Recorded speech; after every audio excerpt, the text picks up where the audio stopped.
part 2 of Adam's rarest records. We're wearing the same clothes as the last video.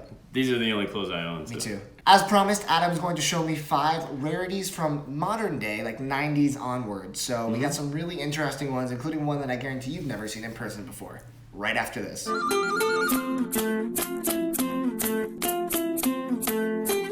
All right, so we're gonna start with a band that's one of your favorite bands. Yes. A band that I really enjoy. Not as much as you do, but I really enjoy. Yeah. Back in the late 90s, there was none higher than the Pumpkins with, Besides Pro-Ject. Arguably. Siamese Dream was probably their smash breakthrough album, right? Yeah. Because Gish it's an awesome album, but Sure. it's not as commercial as Siamese Dream with... Gish was their Bad Motorfinger, this was their Super Unknown. Yeah. So, today, Cherub Rock, Geek USA, a lot of, Pumpkins staples came out of here. And in the first pressing, before they went to black, they did 3 variants of purple, orange, and pink, just to kind of play off, I think, the titling and the cover. So I don't have the purple, I believe, is the most valuable and the most rare. Mm-hmm. I don't have that, but I do have the orange variants.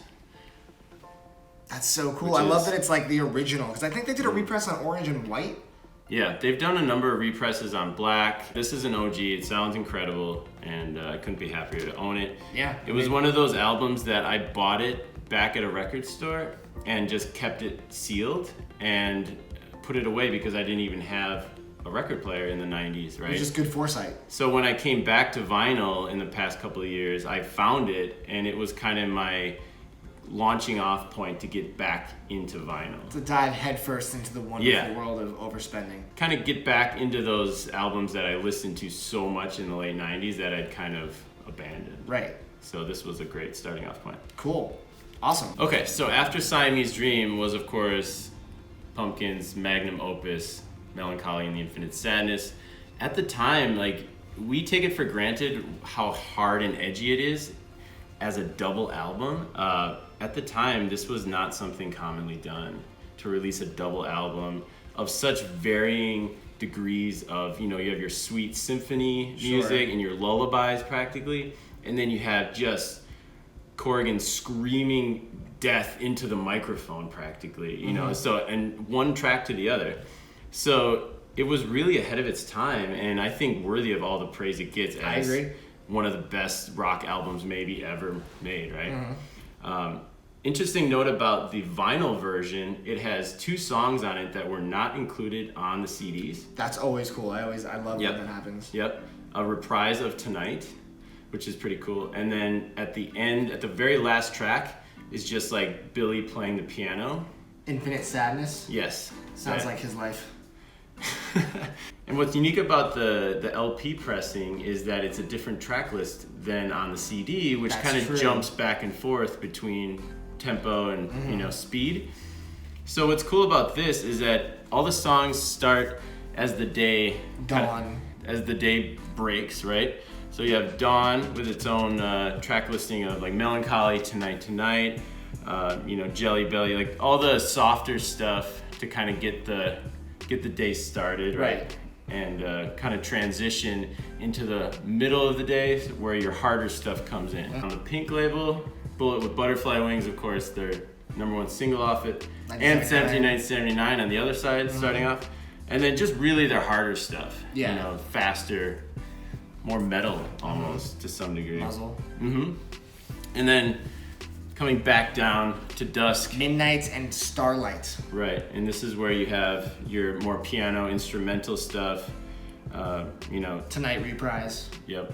So really incredible to hear it in a new order and the original intention. So you prefer this order? I absolutely leaps do. and bounds. Yeah, it makes more sense to me as you sit down to enjoy the entire album. It has a much better flow than the CD, in my opinion. And the sound quality, as you can imagine, incredible. Yeah. They really did it right. Because there's a box set of Melancholy that's pretty easy to find. I think it's $70, give or take. Yep. And it's supposed to not have the best sound quality. It's supposed to be kind of Maybe from a digital source. Probably. But this is the OG press that is numbered. And It was important. 12,813. Yeah, not the lowest number in the world, but it was important to me as such a huge fan of theirs back in my high school days to really partake in owning something that is original and authentic and will hopefully only grow in value, as opposed to represses, which I feel like sometimes they make a zillion of. And while they may look cool and kind of have new twists to them, I would rather have something like the original classic, and it'll go up in value, you know what I mean? Cool. So, awesome. There's my pumpkins. And there's a booklet. Yes, and we didn't even get into that. So they included a lyric book and some artwork. So all the lyrics of every song, and then this really cool, unique style of Billy and the band that carried from the album cover into these kind of whimsical Alice in Wonderland type artwork. Yeah, that's so awesome. Really cool stuff. I got this for a great price, I think off eBay. Again, just being patient and waiting for that seller who might be in a rush to unload something or not realize how rare what they have is. Right. And that's when you jump at it. I don't own this yet, so hopefully I will be able to find an OG at some point. Yeah, they're certainly out there. Like I said, just patience is the key, so you don't overpay. Cool. And then transitioning to another 90s grunge, alt-rock, grunge, god. I don't know a lot of Stone Temple Pilots, but I felt like this one was important for me to own. I feel like it's for most people their favorite. It's my second favorite. My favorite's actually Tiny Music, but that's I'm in the minority for that. Yeah, I do love that album as well. I've listened to everything of theirs certainly, but my vinyl collection is quite thin. I just went for here, if you can hold this. Sure. I went for the original Translucent Purple, which is their first press. Which is the album called Purple. If you didn't realize by now, it's very like the White Album on White, very on the nose. A pretty obvious pick, right? But I think the best pick. And I love the faded kind of old school Atlantic label too. Yeah, it looks most colored records don't have labels that are that kind of retro. Yeah. So it's cool to see like a retro-ish style label with a colored record. Absolutely, yeah. So 1994 pressing, not the best sound quality in the world, but this is an album I put on just to kind of relive those like late 90s years, this is just one of the best like grunge albums. Yes, it's front to back. It's got all your classics on there from them. So really and happy. You got the purple original copy. I'm jealous of that. Music on Vinyl also did a purple copy repress a couple years back. So there are multiple ways. Original shrink, original insert with all the lyrics. Nice. Some cool photos of the band. So yeah. Awesome. A nice piece, right? Let's move into some more modern day stuff. Now we're in the 2000s, folks. Yep. This is a sealed record that he will not open for me because it's one of his prized records. So, came across this, underpriced, again, just patience. I haven't decided what I'm going to do with it. Part of me wants to keep it sealed and just kind of put it away. Because you can buy a play copy of this. Yeah. Anytime. $20, $25. Right. There's plenty of copies out there. For those who don't know yet, this is This It by The Strokes, their first, arguably best album. Yep, I agree. And this is the Newberry Comics exclusive pressing. Now, Newberry Comics presses a ton of exclusives over the years they've been doing. They have hundreds of things to choose from, but this pressing in particular was done in the very early days of them doing presses, where it was like a new thing for a Newberry Comic exclusive. So early that it was numbered. Because most of them now are not numbered. Yeah. And it's machine number 142. Half blue, half gold. I mean, it's perfect with the cover. Limited to 1,000 copies. And here's one of the 1,000. So I don't own this. I own a regular copy of This It. I do not own a special variant. So you are trouncing me, sir. I tend to when I find something I like, I'll just grab it and I do that too. Check it out. I don't know if you've walked into my room. So this next record I've been very excited to show you guys. It is definitely a rarity and an oddity in the vinyl world from an album that is pretty critically acclaimed, widely appreciated. One that's actually had a recent vinyl resurgence because it had a repress for the first time in 10 years. Right after Adam picked up this oddity. Do you want to tell the story? Yeah, so I found a seller who had a couple of the oil-filled variants, which I'd only seen on YouTube. There's a couple of videos showing, and at the time, this was kind of the very early stages of filling a record with oil. It was not perfected. It still isn't. I mean, Richard Hilton probably has perfected it compared to a lot of people, but overall, not a science yet. Yeah, from an album from 2005, I believe these were made in the past couple of years, but very crude equipment, I have a feeling. Right. You know what I mean? Not very rudimentary knowledge of how to fill a record with liquid. Yeah. Based on the fact that these kind of a little leaky. They tend to leak a little bit, but that's part of the charm of them. That is part of the charm. It's like buying a beat up car, but it's like a classic car. Yeah. You know? Yeah. So let's take a look at them. So yeah, Gorillaz Demon Days. I mean, they actually did a pretty good job with the jacket for a bootleg. It looks, it's not a double jacket and it's not a gatefold. It's just it's very standard single pocket. But the beauties are these records, which you guys have to see. I mean, they don't sound amazing. You said? Yeah, they're straight from like lathe cut, so they are very hissy and cracky. So this one's just like a really cool like blue oil. I mean, it looks awesome. So this is like a red blood, like a gorilla blood. That's what I would call this.